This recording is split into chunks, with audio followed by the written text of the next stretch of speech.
Olá, meu nome é Daniele Castro e hoje eu vou apresentar para vocês o meu trabalho intitulado Efeitos imunomodulatórios do óleo de piqui. Olá, meu nome é Daniele Castro e hoje eu vou apresentar o meu trabalho intitulado como Efeitos imunomodulatórios in vitro de nanoemulsões à base de óleo de piqui extraída por diferentes métodos de extração em macrófagos. Bom, primeiramente eu gostaria de falar que o pequi, ele é amplamente descrito na literatura como um composto com potencial antioxidante e anti-inflamatório. Porém, sua aplicação, ela tem algumas limitações, como baixa biodisponibilidade, ele é muito suscetível a oxidações, né? E também por limitações de características físico-químicas dele. E as nanoemulsões, elas surgem, né, como uma estratégia promissora para contornar essas limitações, especialmente as nanoemulsões. E aí também ainda não se sabe, né? A literatura ainda não reporta se diferentes métodos de extração podem interferir nas propriedades químicas e biológicas do óleo.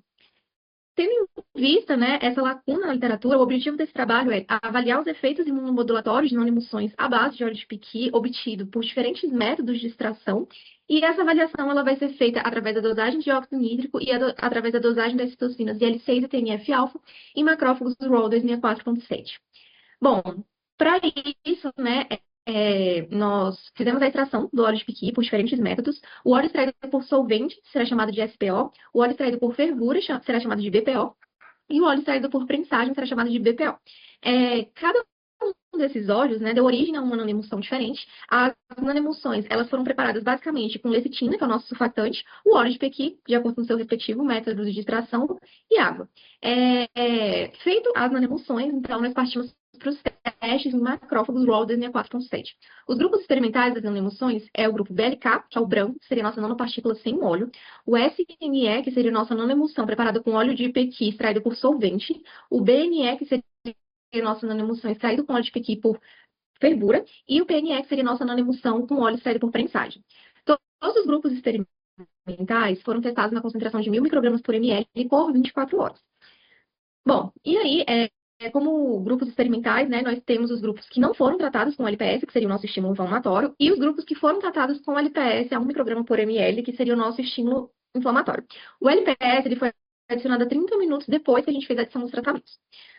Bom, e aí, acho que a gente fez foi um ensaio de MTT para avaliar a biocompatibilidade dessas nanoemulsões e os óleos livres. Nós também fizemos um ensaio que é um ensaio de GRIS para dosagem de óxido nítrico e nós fizemos também ELISA para dosagem de L6 e TNF-alfa. Como resultado, as nossas nanoemulsões e os óleos livres mostraram uma boa biocompatibilidade com a viabilidade celular acima de 75% em todos os grupos testados.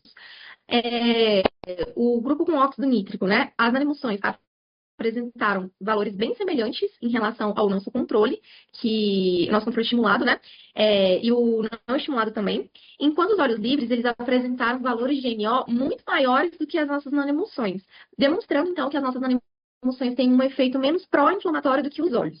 Em relação aos níveis de TNF-alfa, na presença de LPS, os valores permaneceram bem semelhantes entre os grupos e o controle. Abaixo, nós temos aqui os valores sem LPS, que, embora tenha dado uma diferença estatística, valores abaixo de 200, abaixo de 300, ainda são considerados níveis basais de TNF-alfa. Então, também a gente considera que não houve uma diferença biológica entre os grupos experimentais. Em relação à IL-6, aqui a gente teve um resultado bem interessante. Na ausência de LPS, também a gente manteve os níveis basais de IL-6, mas na presença de LPS, o nosso controle deu um estímulo bem alto, enquanto as nossas nanoemulsões e os óleos livres tiveram uma diminuição significativa nos níveis dessa citocina, sugerindo, né, um possível efeito anti-inflamatório dessas substâncias. Então, nós podemos concluir que as nossas nanoemulsões, elas são biocompatíveis, independente do método de extração, elas, por manterem, né, os níveis de óxido nítrico semelhante ao controle e também por manterem os níveis de TNF-alfa próximos ao controle também, a gente sugere, né, que essas nanoemulsões, elas não são pró-inflamatórias, né, e os resultados da IL-6 sugerem, né, que a gente tem uma atividade antioxidante, e aí com isso a gente tem que o nosso óleo de piqui e as nossas nanoemulsões, elas têm um potencial para aplicações futuras farmacêuticas e cosméticas. É isso, então, muito obrigada pela atenção de todos.